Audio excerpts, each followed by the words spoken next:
Well, the new data is in for Phoenix, Arizona, and prices continue to decline.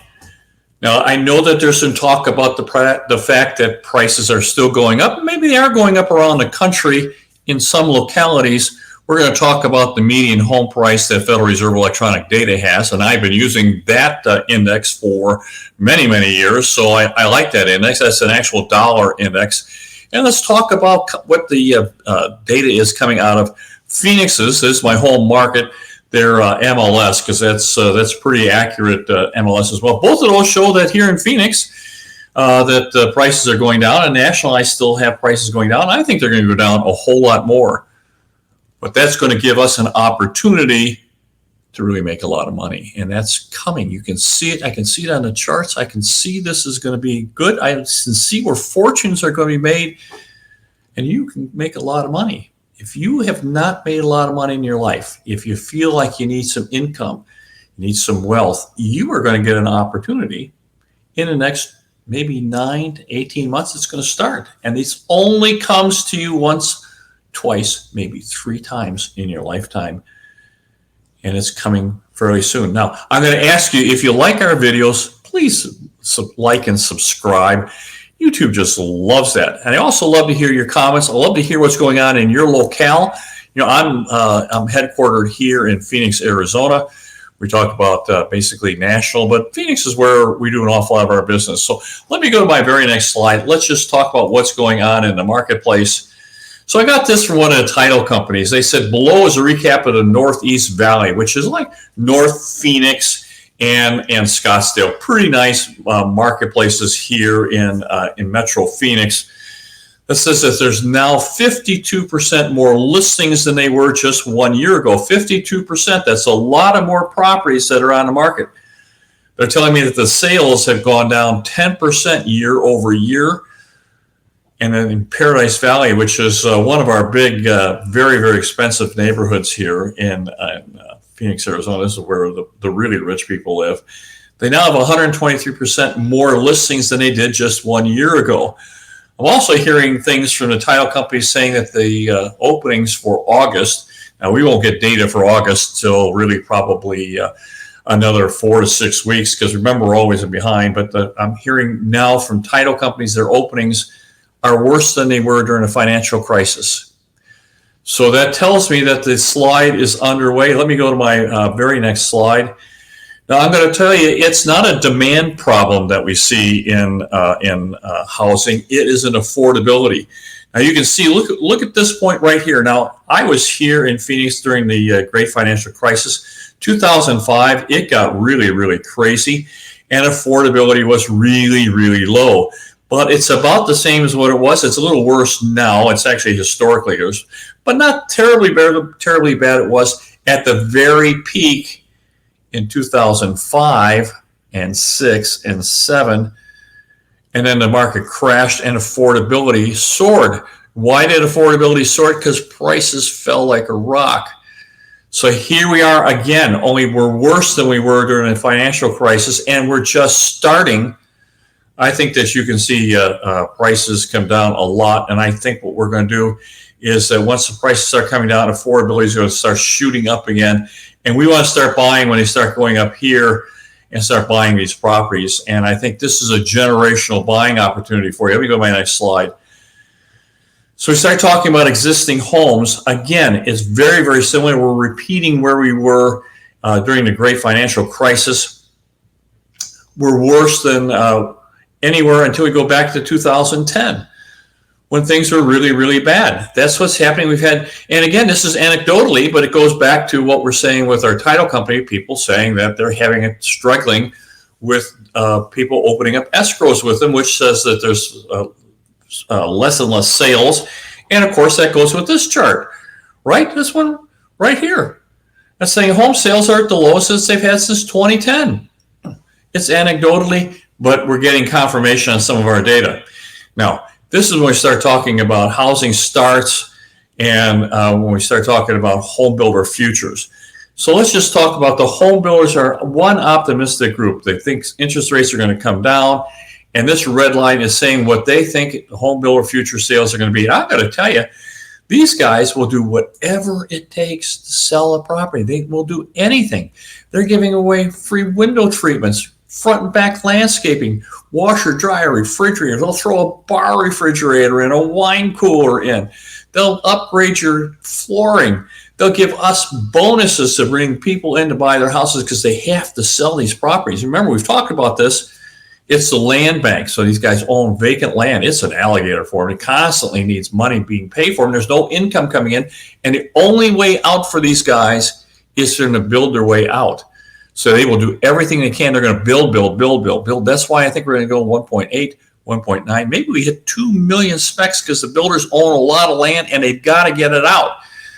But what's going to happen, and let's just talk about that, is that the builders are going to get cut off from their lenders, and the lender is going to say no more, and that's this green line. So it's a private starts. They're seasonally adjusted, so I'm always concerned. It was a fairly recent figure, but you can see starts are tanking. My guess is that they're having some issues with their lenders because the lenders don't want them to be building these things out like that.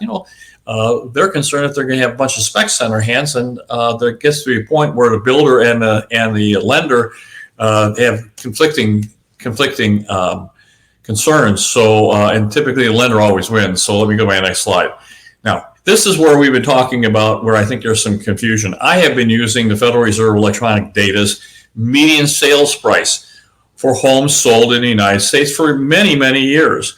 Now, it is in dollars. It's not seasonally adjusted. It is in dollars. It is the actual price, median price sold in the United States, not an index. It's not seasonally adjusted. This is what the price is, and this is recent. It was updated July 24th. So this is the last available data, and it shows $412,300. Well, the top, this peak right here, was $442,600. So it's significantly lower, and it's trending down. So we have not on, depends what index. I'm sure if you look at some smaller communities where they have big demand and lower supply in an affluent area, that the home prices could conceivably still be going up. But on a national basis, this is the data we use for our timing models. It's still showing us that it's trending down. And I think that we've broken a trend line, and I think we're heading down fairly severely from here. I think third quarter is going to be bad, and I think fourth quarter is going to be even worse.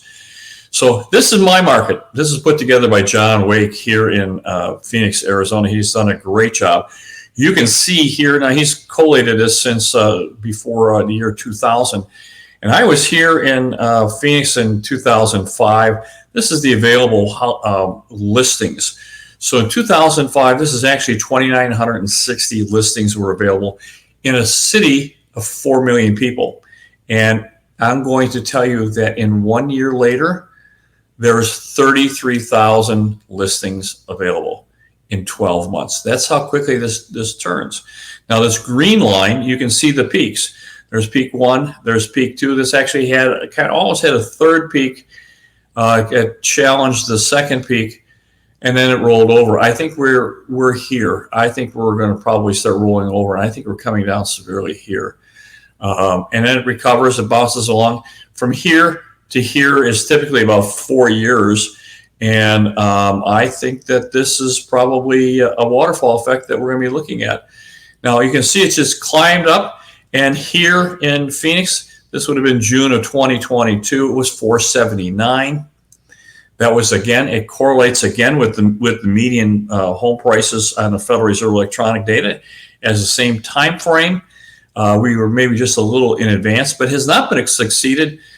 These two here, this was May and June. We're at 450, and we just got this July came in at 440. And you can see again, it's validating the median home price that's coming in Federal Reserve electronic, and that this is coming down, and I think it will continue down. I don't think it's going to go up anymore. I think the economy's broken. This time lag and interest rate lag has done its job, and I think it's going to get worse from here. Nothing better to destroy inflation than a terrible recession. So this just keeps validating our timing model. Our risk shows it was very, very high. We're here, and I think we're going to roll over. And I think we're going to come down all the way here, which is going to go back to probably 2019, 2020 prices. And we're going to have buy opportunities. So I think that risk is very high. Now, there's some great markets. Florida, Texas, and Phoenix, Arizona are absolutely outstanding markets. Phoenix is just a little bit ahead of itself. I think Florida and Texas are probably more than just a little bit. They're probably way ahead of themselves. And it'll take a while for them to work out. I think there'll be great places for you to consider buying very, very shortly. Let me go to my next market. Now, let me tell you, we get this from Charles Hugh Smith. He's talking about bubble symmetry, and I think this is for the .com bubble. But they all work the same. So I've inserted where the buy points should be. We'll get signposts as we go along. The first one is coming probably in 9 to 15 months from here. It won't be the lowest, but we get an awful lot of good properties. This is where people are forced to, they might have a couple of properties, they put them both on the market. And of course, it's always the better property that sells. So we'll be getting really good properties at this one. This will be the bottom. This is going to be about 4 years, but we're going to start looking to buy and very conservatively buy too. So if we had 100% of money, we'd probably put no more than about 20% out, maybe 15% of our capital out at this juncture, just to kind of get our toe in the water at this point. But I think this is coming. Now, this is me. This is where I'm at. This is our corporate phone number. You're welcome to reach me. I love your business. I think we're all going to make fortunes together. If you want to reach out to me, I do consult. We'll talk about your personal situation, where you want to be, what your goals are, how we're going to get there. We'll talk about, you can join with us. We can help you with us. Most people want to own it themselves. If you don't have enough cash, we'll maybe put you together with some people because it's coming. So doom and gloom, but with a really, really silver lining coming right at us. We're going to make a lot of money at this. So give me a call. Please like and subscribe. And I love to hear your comments on what's going on. My very, very best, you guys. Bye-bye now.